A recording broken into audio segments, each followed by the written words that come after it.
नमस्कार दोस्तों।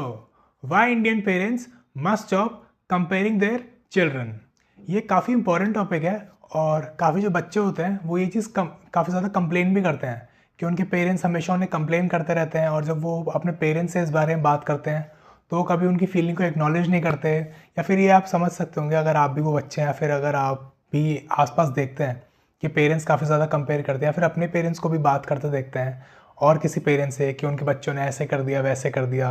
तो शायद आप ये अपने आसपास ज़रूर देखते होंगे क्योंकि ये काफ़ी कॉमन चीज़ है एटलीस्ट इन इंडिया। तो इस चीज़ को बेटर तरीके से समझने के लिए हम पहले समझते हैं types of parents. So basically दो तरह के पेरेंट्स एग्जिस्ट करते हैं, जो कि इंडिया में मोस्टली तो दो ही तरह के एग्जिस्ट करते हैं। तो जो पहले हैं, जो कि मेजॉरिटी में भी हैं, वो हैं जो हमेशा अपने बच्चों को कंपेयर करते रहते हैं।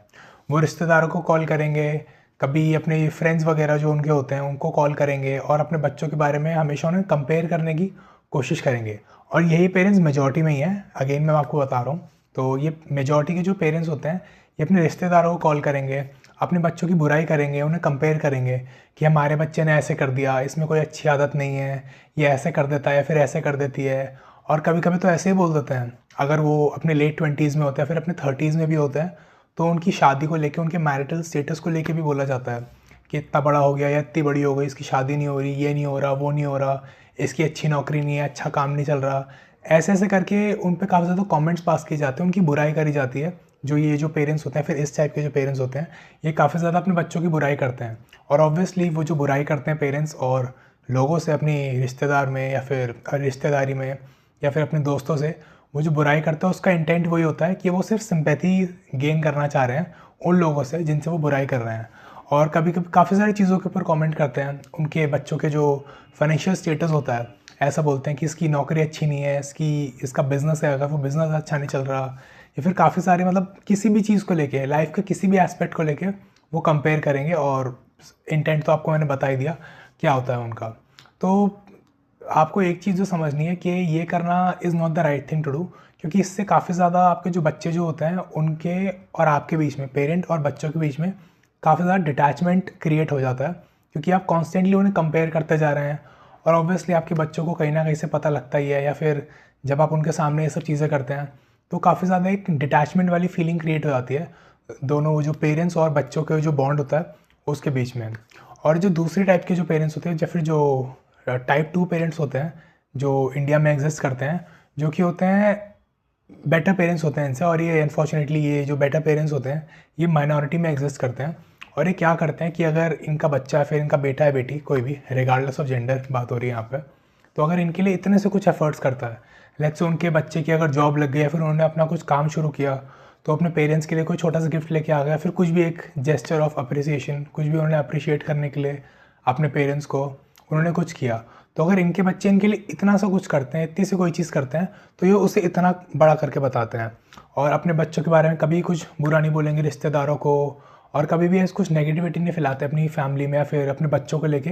कभी भी किसी रिश्तेदार को, अपने किसी दोस्त को, या फिर इन जनरल कभी भी अपने बच्चों के बारे में कुछ बुरा नहीं बोलेंगे। अगर वो इतने से एफर्ट्स करेंगे तो उनको बहुत ज़्यादा अप्रिशिएट करेंगे। तो ये सब चीज़ें करते हैं। तो अगर आप इस कैटेगरी में फॉल करते हैं, फिर अगर आप ऐसे बच्चे हैं जिनके पेरेंट्स ऐसे हैं जो आपको हमेशा अप्रिशिएट करते हैं, आपके छोटे एफर्ट्स को भी एक्नॉलेज करते हैं, आपको काफ़ी ज़्यादा अप्रिशिएट किया जाता है, आपकी बुराई कभी नहीं करते, तो आपको एक चीज़ समझनी है कि आप एक ब्लेस्ड किड हैं, या फिर आपके पेरेंट्स काफ़ी अच्छे हैं। तो you are blessed, you are blessed person अगर आपके पेरेंट्स ऐसे हैं। एक चीज़ जो आपको अपने दिमाग में बिठा लेनी है, क्योंकि जो मेजॉरिटी ऑफ पेरेंट्स हैं, या फिर जो मेजॉरिटी वाले जो पेरेंट्स हैं जो कि अपने बच्चों की बुराई करते हैं, वो इस टाइप के पेरेंट्स से काफ़ी जेलस भी होते हैं कि ये अपने बच्चों को इतना अप्रिशिएट क्यों कर रहे हैं, इनमें कोई बुरी बुरी आदत भी तो होगी। मतलब काफ़ी वो जेलस भी होते हैं इनको लेके, लेकिन फिर भी इनकी लाइफ में भी काफ़ी इश्यूज़ होते हैं जो अपने बच्चों को अप्रिशिएट करते हैं। जस्ट लाइक एवरीवन, हर किसी की लाइफ में इश्यूज़ होते हैं, लेकिन ये पेरेंट हमेशा पॉजिटिव साइड पे फोकस करना चाहते हैं, और नेगेटिव साइड तो हर किसी में होती है, लेकिन ये धीरे धीरे करके उनको चीज़ सिखा के वो उसको भी ठीक कर देते हैं। तो ये वाले जो पेरेंट्स होते हैं मेजॉरिटी वाले, ये माइनॉरिटी पेरेंट्स से काफ़ी ज़्यादा जेलस भी होते हैं, लेकिन ये पेरेंट हमेशा पॉजिटिव साइड पे फोकस करते हैं। तो अगर आपके ऐसे पेरेंट्स हैं तो पहली चीज़ तो आपको कि आपको अपने ऐसे पेरेंट्स को काफ़ी ज़्यादा अप्रिशिएट करने की ज़रूरत है। आपको ऐसे, अगर आपको लगता है अपने पेरेंट्स से हमेशा आप कंप्लेन रहती है आपको कि मेरे पेरेंट्स ऐसे करते हैं, और अगर आपके पेरेंट्स इस कैटेगरी में फॉल नहीं करते, ये जो मैंने बताई थी पहले कि जो हमेशा अपनी बुराई करते रहते हैं, तो आपको काफ़ी ज़्यादा ग्रेटफुल हो जाना है क्योंकि आपके पेरेंट्स बहुत अच्छे हैं। और इसकी जो जो मैंने बताया कि जो हमेशा अपने बच्चों के बारे में बुरा बोलते रहते हैं, और मैंने ये भी बोला था कि एक डिसएग्रीमेंट जब रहता है बच्चों के बीच में और ये पेरेंट्स के बीच में हमेशा, तो एक बच्चे जो होते हैं डिटैच होना शुरू हो जाते हैं। और इनफैक्ट ये किसी के साथ भी होगा, जब आपको लगता है कि आप एक इंसान से बात करने की कोशिश करते हैं, और स्पेशली ये पेरेंट्स और ये बच्चों के रिलेशनशिप में होता है, जब उनके पेरेंट्स उनकी फीलिंग्स को एक्नॉलेज नहीं करते, उनकी हमेशा शेम करने की कोशिश करते हैं। काफ़ी पेरेंट्स इस इंटेंट से भी करते हैं अपने बच्चों को शेम, कि जब वो अपने बच्चों की बुराई कर देंगे अपने रिश्तेदारों के आगे और लोगों के आगे, सिंपैथी गेन करेंगे ऐसा करके कुछ, तो वो ऐसा सोचते हैं कि शायद उनके बच्चों को शर्म आ जाए, या फिर उनको जब वो शेम करेंगे पब्लिकली ऐसे अपने रिश्तेदारों के आगे या फिर फैमिली फंक्शंस में ऐसे अपने बच्चों के बारे में बुरा बोलेंगे, तो शायद उस शेम में आके, उस गिल्ट में आके वो इम्प्रूव हो जाए। तो लेट मी टेल यू, ऐसा कुछ भी नहीं होने वाला। अगर आप अपने बच्चों को एक गिल्ट ट्रिप पे भेजेंगे, ऐसे शेम करने की कोशिश करेंगे, सो वो एक थिक स्किन डेवलप कर लेंगे, मोटी चमड़ी जिसको हम बोलते हैं, तो वो उस थिक स्किन को डेवलप कर लेंगे। और हो सकता है वो आपको आके ऐसा ही बोल दे कि आपने हमारी इतनी बुराई कर रखी है हर जगह, या फिर अब हमारे लिए कभी अच्छा बोलते ही नहीं, तो अब हम आपके लिए कुछ करेंगे ही नहीं। या फिर अगर हम अच्छा भी करते हैं तो हम अच्छा अपने लिए करेंगे और आपके लिए शायद वो न्यूट्रल हो जाए, या फिर आपके लिए शायद वो सिर्फ बुरा करना शुरू कर दे। जो कि दोनों तरीके, जो एक्सट्रीम्स पे चले जाना, कि आपका ऐसे बुरा बोलते रहना, एक ऐसे उनको एक पब्लिकली शेम करना अपने रिश्तेदारों के बीच में, ये सब करके अगर आप कुछ काम कराएंगे या फिर अगर उनको इम्प्रूव करना चाह रहे हैं, so it's not going to work out in your favour. और आपके बच्चों की वो जो एक इमोशनल स्टेट भी होती है, एंड मोस्ट इम्पॉर्टेंटली आपको जो बॉन्ड होता है अपने बच्चों के साथ, वो शायद एक परमानेंट डैमेज हो जाए जिसको आप कभी रिवर्स भी ना कर पाए। और एक और इम्पॉर्टेंट चीज़ जो आपको समझनी है कि जब आप अपने रिश्तेदारों को ये सब बताते हैं अपने बच्चों के बारे में कि इसने ऐसे कर दिया वैसे कर दिया, फाइनेंशियल स्टेटस को लेके आप उन्हें शेम करते हैं, या फिर उनके मैरिटल स्टेटस को लेके, या फिर किसी भी उनकी लाइफ को, या फिर उनके अगर कोई नेगेटिव ट्रेड भी है, जो कि इट इज़ फाइन, क्योंकि हर इंसान में एक पॉजिटिव और नेगेटिव चीज़ें होती हैं। एंड आफ्टर ऑल वो जो बच्चा है आपका, वो आप ही का बच्चा है, किसी और का बच्चा नहीं है। तो अगर उसमें जो ट्रेड्स हैं वो मोस्ट प्रोबेबली आपके होंगे या फिर आपके हस्बैंड के होंगे, तो इन दोनों में से किसी के पॉजिटिव या नेगेटिव ट्रेड्स होंगे, जो कि इसमें कोई बुराई वाली बात नहीं, क्योंकि आफ्टर ऑल वो आपकी प्रोडक्शन फैक्ट्री का ही है। तो अगर उसमें कुछ पॉजिटिव या नेगेटिव ट्रेड्स हैं तो उनको इम्प्रूव किया जाता है, हमेशा एक स्कोप ऑफ इम्प्रूवमेंट रहता है। और जब आप उनकी बुराइयों के बारे में इन रिश्तेदारों को बताते हैं, आप सोचते हैं कि आप शेम करेंगे वो इम्प्रूव हो जाएंगे, तो ऐसा तो बिल्कुल नहीं होने वाला। और इनफैक्ट वो जो आपके रिश्तेदार होते हैं, उनके लिए आप एक सोर्स ऑफ एंटरटेनमेंट बन जाते हैं। वो भी आपके बारे में ऐसा सोचते हैं कि अच्छा, आपके जो बच्चे हैं, आपका जो बेटा या बेटी है वो ऐसा है, हम तो आपके बारे में या फिर आपके बच्चों के बारे में ऐसा सोचते थे कि वो तो बड़ा अच्छा है, बड़ी अच्छी है, आपका बड़ा ध्यान रखता है, आपका बड़ा ध्यान रखती है। और उनको सुनने में काफ़ी मज़ा आता है कि अच्छा ऐसे करते थे वो, ओहो हम तो ऐसे सोचते थे, ऐसे ऐसे करके रिएक्शंस देते, और उनको काफ़ी मज़ा आता है। उनको कोई लेना देना नहीं होता, ना आपसे, ना आपके बच्चों से, ना आपकी इमोशनल स्टेट से, ना उनकी इमोशनल स्टेट से। और जो कॉन्सिक्वेंसेज आप और आपके बच्चे दोनों बेयर करेंगे, वो तो उससे डिटैच्ड हैं, उसको जो आउटकम होगी उससे वो पूरी तरह से डिटैच्ड हैं। तो सिर्फ वहाँ पे अपना टाइम पास कर लेते हैं, अपने एंटरटेनमेंट के लिए आपको सुनते हैं। और इनफैक्ट वो जो आपकी बातें होती हैं वो आगे पास ऑन भी करते हैं कि उन्होंने मेरे को कॉल किया था, वो अपने बेटे की बुराई कर रही थी, अपनी बेटी की बुराई कर रही थी।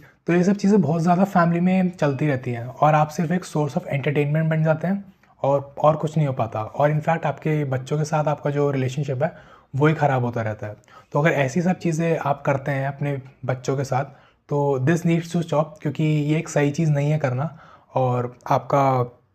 जो बच्चे जो होते हैं उनका, अगर वो कुछ जॉब करते हैं, बिज़नेस करते हैं, वो अफेक्ट होता है, उनकी इमोशनल स्टेट ख़राब होती है। और एक जो आइडियली जब हम अपनी जो नई जनरेशन होती है उनको हमें अच्छी चीज़ें सिखानी चाहिए, अपनी ट्रेड्स, पॉजिटिव ट्रेड्स हो गए, एक अच्छा माइंडसेट और अपनी वेल्थ, ये सब चीज़ें हमें अपने जो नेक्स्ट जनरेशन होती है, आइडियली हम लोगों को ये सब चीज़ें पास ऑन करनी चाहिए, ये सब चीज़ें अपने बच्चों को सिखानी चाहिए। लेकिन इन फैमिलीज़ में क्या होता है, फिर मेजॉरिटी ऑफ फैमिलीज़ में क्या होता है कि ये सब चीज़ें तो पास ऑन नहीं होती, वो एक जनरेशनल ट्रॉमा ज़रूर अपने बच्चों को पास कर देते हैं। और इसकी भी एक हाई पॉसिबिलिटी है कि अगर आप अपने बच्चों के साथ ऐसे सब चीज़ें करते हैं, उनके साथ ऐसा बुरा बिहेव करते हैं, और ऑब्वियसली आप अपने कर्म भी काफ़ी ख़राब कर रहे हैं, तो अगर आप ये सब ऐसा बुरा बिहेव कर रहे हैं अपने बच्चों के साथ,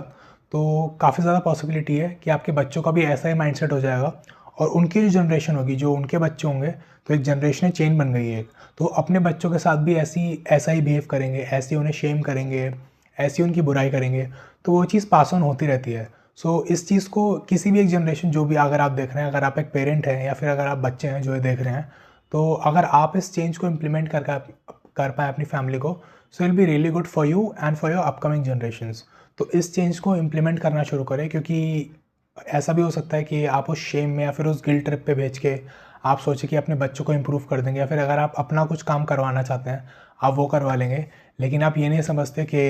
इनफैक्ट वो बच्चे आपके ही हैं। तो शायद आपकी ओल्ड एज में आपके बच्चे आपसे बात तक करना प्रेफर ना करें या फिर आपके साथ रहना भी प्रेफर ना करें। और अगर किसी भी रीज़न की वजह से अगर आप अपने पेरेंट्स से या फिर अगर आप अपने बच्चों से, पेरेंट्स की बात हो रही है यहाँ पे, पेरेंट्स अगर अपने बच्चों से डिसअपॉइंटेड हैं, वो उनसे ऐसा सोचते हैं कि वो जब भी उन्हें फीडबैक देते हैं किसी चीज़ को लेके, चाहे वो पॉजिटिव हो नेगेटिव हो, क्रिटिसिज्म कुछ भी वो देते हैं, आपके बच्चे इंप्रूव नहीं कर रहे, तो आप रिस्पेक्टफुल या फिर आप प्यार से भी उनको ऐसा बोल सकते हैं कि जैसे वेस्टर्न कंट्रीज़ में कल्चर होता है कि जब उनकी एक एडल्ट एज जो होती है, आई गेस 16 या 18 है वहाँ पे, इंडिया में तो 18 ही है, तो जब वो 18 साल के हो जाएँ या फिर 19 साल के हो जाएँ, आप उनको ऐसा बोल सकते हैं कि आप अपना कुछ काम वाम करना शुरू कर दें, जॉब बिज़नेस जो भी, जिसमें भी वो अच्छे हैं, जो भी वो कर पाए, जो भी फीसिबल है, वो चीज़ करना शुरू कर दें, अपने पैरों पे खड़े हो जाएं और वो आपसे अलग रहने चले जाएं। क्योंकि ऑब्वियसली ये जो आप ट्रॉमा जो मिल रहा है उन बच्चों को, ऑब्वियसली उनके लिए भी वो अच्छा नहीं है, और जो आप दे रहे हैं और आपके लिए भी वो अच्छा नहीं है, क्योंकि आपका वो जो फ्यूचर होगा बच्चों का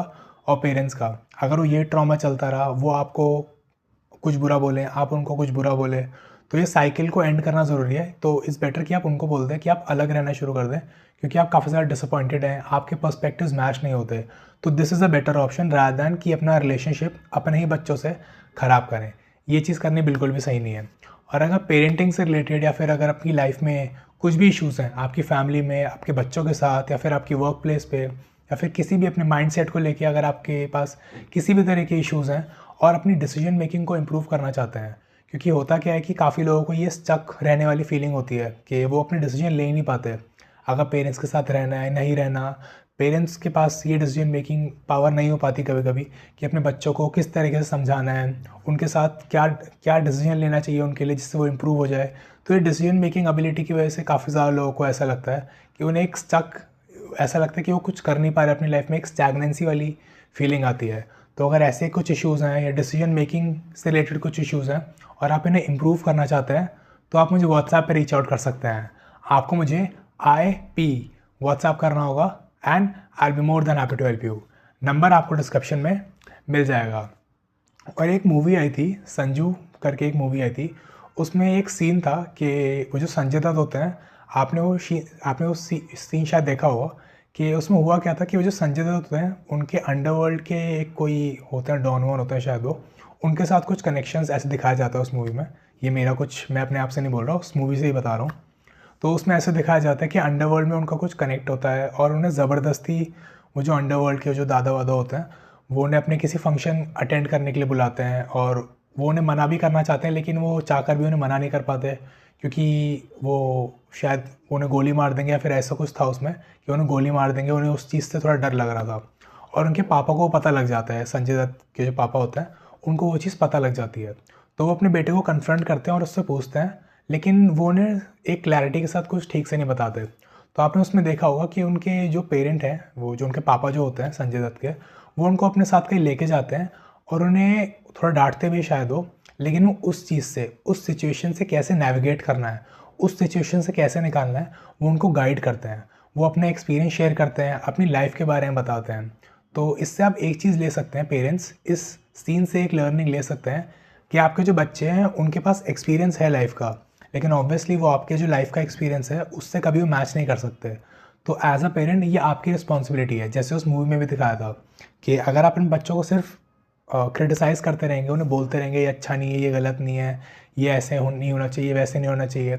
और अगर आप उनकी हेल्प ही नहीं करेंगे उस सिचुएशन को कैसे नेविगेट करना है, सही गलत क्या है, अगर आप इस सिचुएशन में फंस गए तो आपको क्या करना चाहिए, आप उन्हें फीडबैक नहीं देंगे,